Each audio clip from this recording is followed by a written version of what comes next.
What's up, and welcome to another edition of the Cover 2 Recap. I'm Edward Lewis, publisher of BruinSportsport.com. This is Joey Kaufman, the UCLA beat writer for the OC Register, and we're here tonight once again at San Bernardino, where UCLA just wrapped up day number 2 of UCLA fall camp. And Joey, was a little bit of what yesterday was, shorts, T-shirts, jerseys, helmets. Not a whole lot of action to evaluate, but a little bit of news and notes. Chris Clark sat out again today with mono. Still no update on his timetable for return.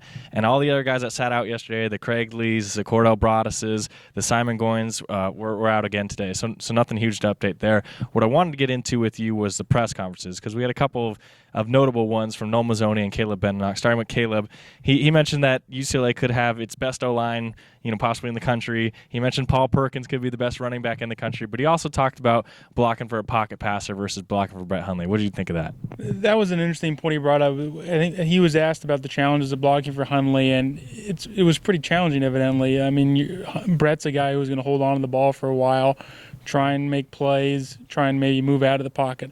I remember actually at Pac-12 Media Days, Mark Helfrich was talking about how hard it was to take down Brett Hundley simply because he would stay in the pocket so long and he'd move up in the pocket and he wouldn't concede a play.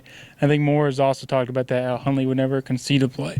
So I think what you're going to see with either Jerry or Josh or whomever the starter is, they're going to get rid of the ball quicker or they're going to get rid of it quicker, either throwing it downfield or kind of throwing the ball away. So you're not going to see somebody try to keep plays alive like Hundley did and result in 40 sacks. That number will probably be much fewer this season simply because the line's more experienced, but also probably just a change in the style of play at quarterback. Yeah, Caleb said he preferred a pocket passer, which we kind of raised our eyebrows at. Getting into no, I don't think it was a dig. I think it just in terms of from an offensive lineman standpoint, it's a more simplistic view. My job is to block, and the quarterback's going to be here. I don't have to worry about the quarterback moving at all. Getting into Noel Mazzone's press conference, he talked about a lot of things. We tried to get him to name a starter, and he wouldn't. But getting into what he had to say about the quarterback battle, what did you take from that? Well, he kind of talked. He mentioned he joked and said, "Are we any closer to naming a quarterback here?" And he said, 2 practices closer. But then he kind of got into a little bit more and said, "Well, we're really going to find out kind of later this week when they go full pads. We'll get in the grind. We'll have a couple practices." Realistically, they were never going to name a starter after 1 or 2 practices. I mean, you're in basketball shorts and jerseys, and I mean, you're not getting a great look at any of the guys. But I think what will be interesting is Thursday, Friday, Saturday when they're in full pads. It's a little hotter. It's a little bit of a grind. Maybe you'll start to see some more separation, and they'll feel more comfortable or more closer to naming a guy. But who knows? We'll see. So let's talk about the quarterbacks. We're going to do this every time. I feel like we've done all 15 practices in spring. We're going to do it all the time out here in San Bernardino. I thought, again, Josh Rosen played really well, probably still the standout quarterback of the day, but Jerry Neuheisel caught him a little bit today. He threw 2 40 or so yard bombs to Kenny Walker down the middle for 2 touchdowns. Thought those were pretty passes, but Josh Rosen matched him. He had one 30-yarder to Logan Sweet down the sideline with a real pretty pass. So, it's a battle. But just given how young Rosen is and what he's shown through spring and now through the first 2 practices here, I'm still giving the nod to Rosen. I mean, what did you take from today's quarterback race? It looked much better today. I think at times yesterday they were kind of sloppy and they had a couple short throws that landed at the guys' feet. But today the pace seemed much crisper, more completions. And in this offense, you can't really afford to have incompletions. You want to keep the ball moving forward and keep that up-tempo pace. So that was much better today, I thought. And some of the deep balls were impressive. I thought Jerry had 2 really nice deep balls to Kenny Walker, which I think everybody kind of will nag on Jerry for his arm strength, but he kind of showed a little bit in the 7-on-7s work. The throw to Kenny Walker was kind of a 40-yard post right over the middle of the field.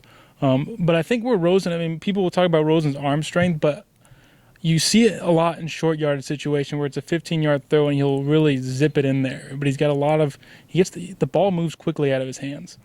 So those 2 guys would probably be top performers normally, but we just talked about them. So let's get into 2 other top performers from each of us. I liked Kenny Lacy first at offensive guard. That whole offensive line, that front 5, is really great. I mean, 1 through 5, you could put each one of them on here. But I think Kenny Lacy, he's underrated because he's Scott Quisenberry's replacement. But out here today, he's a brick wall in pass protection and in run block. He's moving guys off the ball. I think you're not going to see a whole lot of drop off from Quisenberry to Lacy if that's necessary, and Quisenberry does indeed redshirt. it. And the other guy I liked a lot was Steven Johnson, the F-back out here. I think he's the F-back this team really has never had but has always wanted. That quick, shifty guy that can make plays when the ball gets in his hands. And he's finally, that kind of guy that can cut on a dime or explode off of a dime. And he had a would-be touchdown where he stiff-armed Jayon Brown down the sidelines and scored a big play. So he's really impressed me. Probably one of the best freshmen out here so far. Who were your two top performers from the day? Probably the more obvious choice would be Kenny Young. I think he's kind of the hard-hitting linebacker, and everybody kind of assumes he's going to make plays close to the line of scrimmage. But he also had a nice deflection and pass coverage. I think that's something seems to have made strides in. Another guy I think is Aaron Sharp, who had a big day, probably his best day since moving from quarterback. And when Ashanti Woolard transferred, I think there was some talk about would Aaron Sharp move back to quarterback, and he actually started yesterday's practice. He came out of the locker room in a yellow no contact jersey, and everybody kind of opened their eyes. Is he going to move back to quarterback now? But he's immediately switched that out and put on a regular jersey, and he looked good at receiver, and I would be surprised if he moved back to quarterback at this point, just because he looks like such a fluid runner. And Noel pointed out he was a 200-meter track guy in high school, won the state 200 meters in Texas in 2013, I believe, as a junior. So he's a guy with speed, and it seems like they're going to keep him in that role. That'll wrap up our coverage from day 2 out here in San Bernardino. As always, you can follow my coverage of UCLA on Twitter at Edward_Lewis. You can follow Joey's coverage on Twitter at Joey R. Kaufman. Until the next time, thanks for tuning in to the Cover 2 Recap.